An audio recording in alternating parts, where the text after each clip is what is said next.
भागवत महापुराण की जय। कृष्ण कन्हैया लाल की जय। राधा रानी की जय। भगवान श्री कृष्ण के सभी भक्तों को राधे राधे, जय श्री कृष्ण। आज मैं आपको सुनाऊंगी भागवत महापुराण में दशम स्कंद में 15वां अध्याय धेनुकासुर का वध। श्री सुखदेव जी ने कहा, परीक्षित, बलराम और श्री कृष्ण अपने सखा ग्वाल बालू के साथ गोई चराने के लिए वन में जाया करते थे। आगे आगे गोएं और पीछे पीछे बांसुरी की मधुर तान छेड़ते श्याम सुंदर अपने सखाओं के साथ ठिठोली करते चले जाते थे। वन में पहुंचकर वहां की शोभा को देखते हुए श्याम सुंदर ने अपने बड़े भाई बलराम जी से कहा, दाऊ देखो तो इस वन की पुष्पों से लदी डालियां कैसे झुक झुक कर आपके चरणों को स्पर्श कर रही हैं। कैसा सुहाना दृश्य है। देखिए तो ये मोर आपको देखकर कैसे नंदित होकर नाच रहा है। वन में मृग कैसे तिरछी चितवन से आपको निहार रहे हैं। ये कोयलें अपनी कूहू कूहू की मधुर ध्वनि से आपका स्वागत गान कर रही हैं। सत्पुरुषों की भांति वन की ये संपदा आपको अतिथि समझकर समर्पित की जा रही है।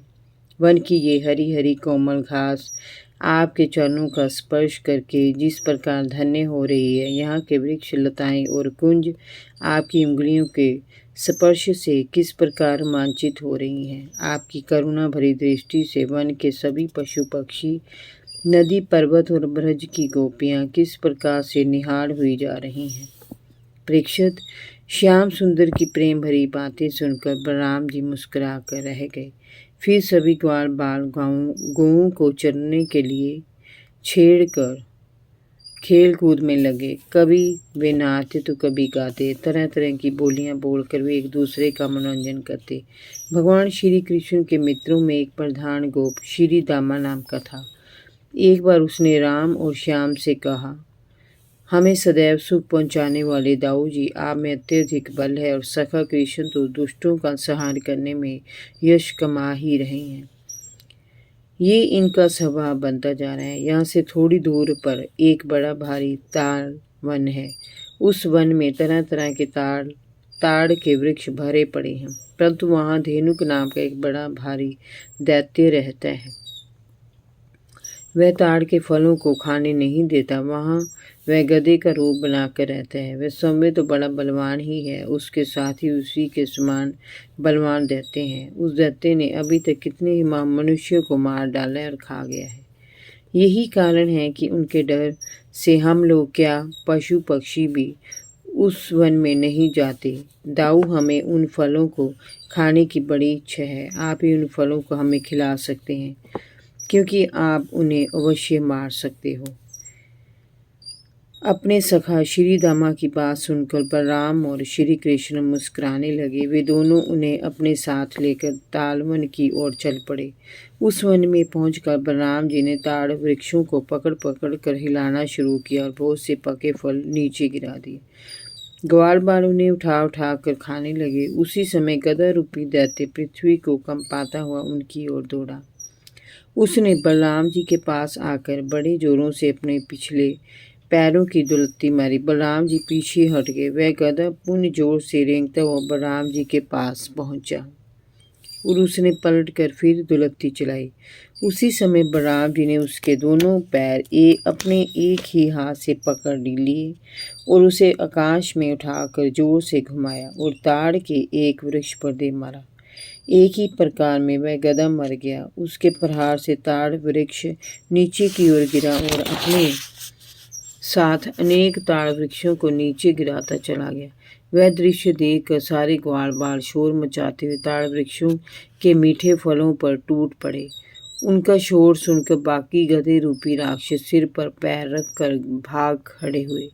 परीक्षित, बलराम जी स्वयं भगवान शेष के अवतार हैं और भगवान श्री हरि के अंश हैं। जो 2-4 गधे धेनुकासुर के मारे जाने का समाचार सुनकर बलराम और श्री कृष्ण से लड़ने आए, उन्हें उन दोनों ने ही पकड़ पकड़ कर ताड़ वृक्षों पर पटक कर मार डाला। उस दिन के बाद लोग निडर होकर उस ताड़ वन में आने लगे और मीठे फलों का स्वाद लेने लगे। राजन, इसके बाद वे सभी ब्रज में आए तो ग्वालों ने उनकी वीरता की कहानी सभी को बढ़ा चढ़ाकर सुनाई। वे प्रतिदिन इसी प्रकार वन में जाते थे और अनेक लीलाएं करते थे। उनका प्रमुख लक्ष्य दुष्टों को मारना होता था। एक दिन वे यमुना तट पर गए। उस दिन बलराम जी उनके साथ नहीं थे। जेठ मास की दोपहरी थी और भयानक गर्मी से ग्वाल बाल पीड़ित हो रहे थे। प्यास से उनका कंठ सूख रहा था, इसीलिए उन्होंने यमुना का जल पी लिया। जिस स्थान से उन्होंने जल पिया था वह स्थान कालियदह के नाम से प्रसिद्ध था।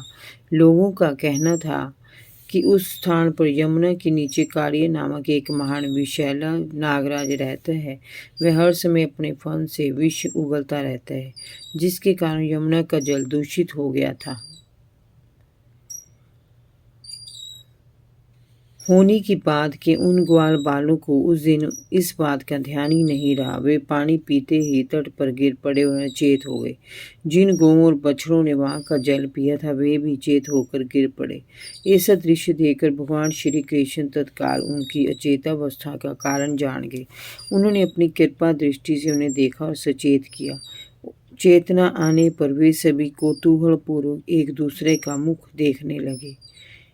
तभी किसी ने उनसे कहा कि कृष्ण के द्वारा ही आज उनकी जान बची है, अन्यथा आज हम सभी मारे जाते। वे सभी अनुग्रह पूर्ण दृष्टि से श्री कृष्ण को देखते अपने अपने घरों को चले आए। जय जय श्री राधे। भागवत महापुराण की जय।